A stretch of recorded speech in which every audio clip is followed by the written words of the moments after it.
You are in a room that has become a stage. The light is low, casting long skeletal shadows on the walls. Across from you she sits, her face a pale moon in the gloom. This is it. The moment you've been dreading and yearning for.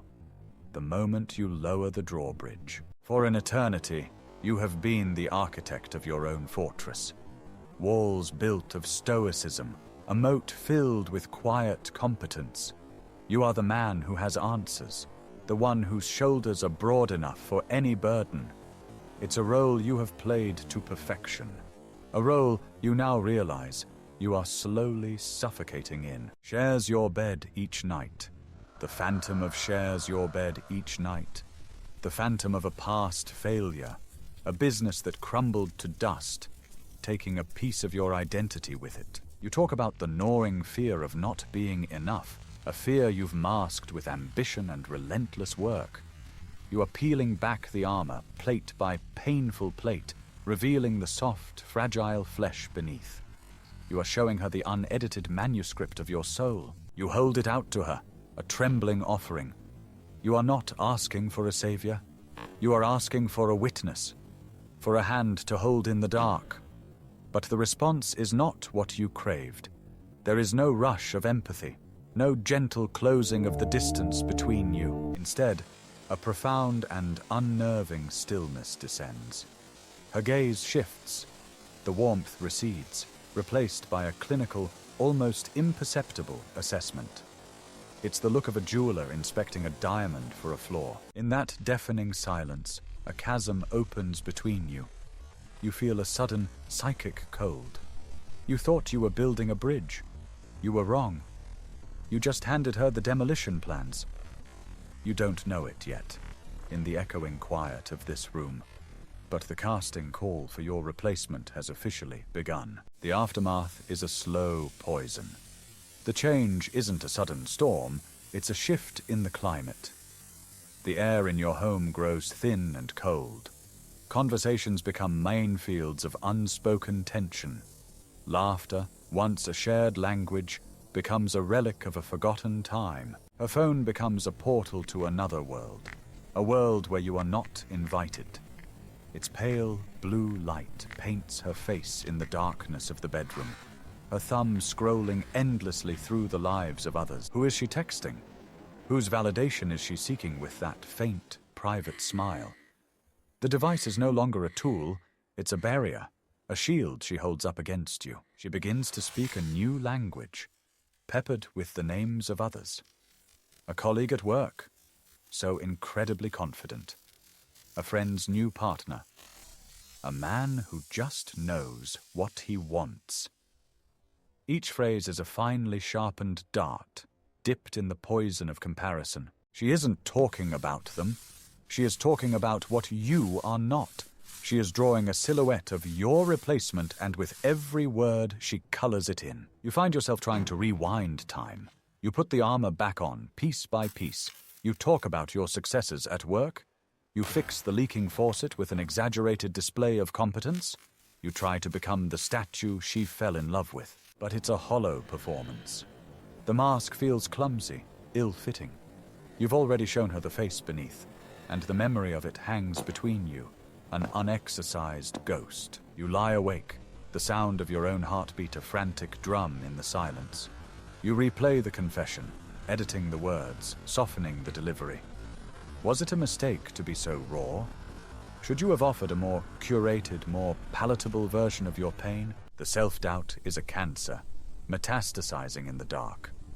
The truth you can't yet face is that your mistake wasn't in the execution. It was in choosing the audience. Let us pull back the curtain on this grim theater. This is not a failure of love.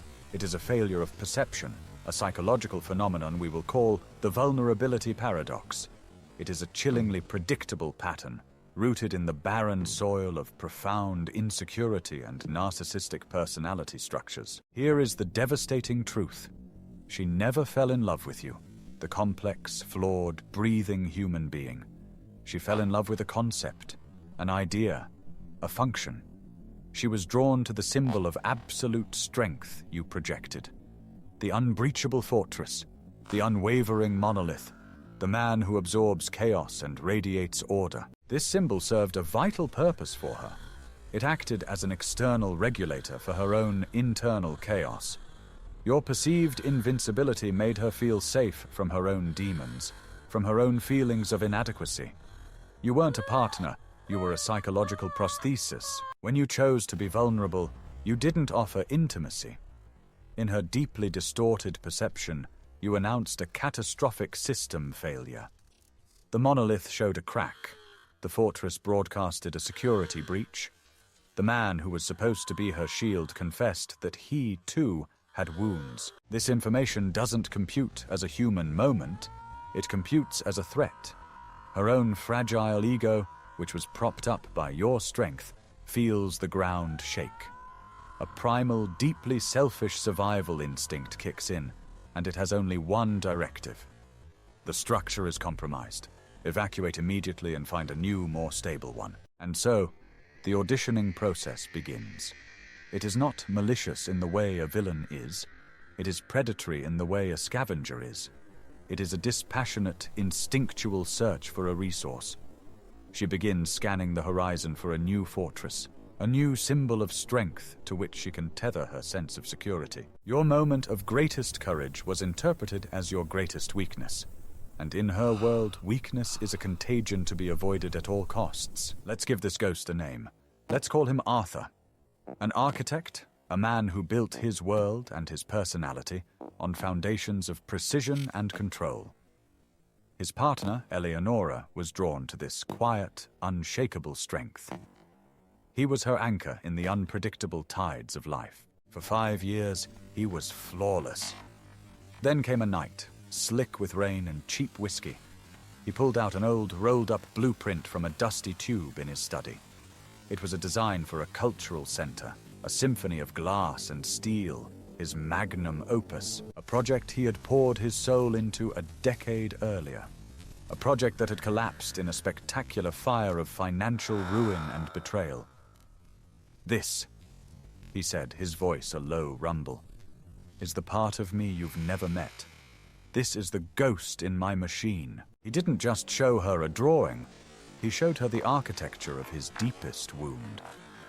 He believed he was finally letting her see the real floor plan of his heart. Eleonora looked at the intricate lines and saw only failure. She heard his confession and heard only weakness. The steady, reliable pillar she had leaned on had just revealed a fault line running through its core. A few weeks later, Eleonora started spending more time with a man named Marcus. He was everything Arthur was not: loud, ostentatious, a hedge fund manager who wore his success like a tailored suit. He didn't talk about ghosts. He talked about acquisitions. He didn't show blueprints of past failures. He showed off the keys to his new sports car. Eleonora wasn't actively leaving. Not yet. She was engaged in a cruel form of risk assessment. She was A/B, testing her partners. In one corner, the haunted architect with his beautiful failed dream. In the other, the roaring embodiment of uncomplicated victory. Arthur's profound act of trust hadn't deepened their bond. It had simply illuminated the stage for Marcus's audition. The fog of confusion doesn't lift. It solidifies into a pane of ice-cold glass, and suddenly you see everything with perfect, painful clarity. The narrative you've been torturing yourself with, "What did I do wrong?" shatters, and a new, terrifying, and ultimately liberating truth takes its place. It was never about you. Your vulnerability wasn't the poison that killed the love. It was the antidote that revealed the love was never real. You were cast in a role, the role of the unflappable protector. You played it so convincingly that she fell in love with the character, not the actor. The moment you broke character, the moment you revealed the tired, scarred human beneath the costume, she didn't just dislike the new script. She fired the actor. She is not some Machiavellian mastermind. She is far more tragic than that. She is an emotional refugee, perpetually seeking shelter in the perceived strength of others. She cannot handle the complex, messy truth of a shared humanity, because she cannot handle her own. She requires a fantasy, a simple, heroic narrative to make her feel safe. Your reality was an unwelcome plot twist. And her frantic search for your replacement? You now see it for what it is. It's not a damning verdict on your worth. It is the desperate scrambling of a person who has outsourced their own sense of self. She isn't looking for a new partner to love. She is looking for a new host. The paradox is that the very act you thought would signify ultimate union, the merging of your true selves, was, for her, the ultimate violation of the contract she had signed in her own mind. There is a profound loneliness in taking off your armor only to be met with a blade. The lesson here is not to weld the armor shut forever. The lesson is to become a better gatekeeper of your own soul. Your vulnerability is not a liability. It is your most potent, most authentic asset. It is the core of your humanity. But like any great power, it must be wielded with wisdom. It is a key, and it should not be handed to those who will only raid the house and leave the doors open to the wind. Think of the vulnerability paradox as a harsh, but brutally efficient filtration system. It instantly and mercilessly weeds out those who are incapable of genuine connection. It exposes those who seek a statue, not a soulmate. The ones who flee at the first tremor were never going to survive the earthquake that is a real, shared life. So let her hold her auditions. Let her cycle through an endless parade of shiny, hollow statues. Her journey is a frantic, horizontal search for something that can only be found vertically, by going deep within oneself. Your journey is different now. Your task is not to become harder, but to become wiser. It is to recognize that the courage it took to open up was not a mistake. It was a test. And while she may have failed it, you passed. You proved you were brave enough to be real. Now you must be brave enough to wait for the person who doesn't just see your scars, but understands that they are the most beautiful, most honest part of you. True connection is not the absence of weakness, it is the shared celebration of it.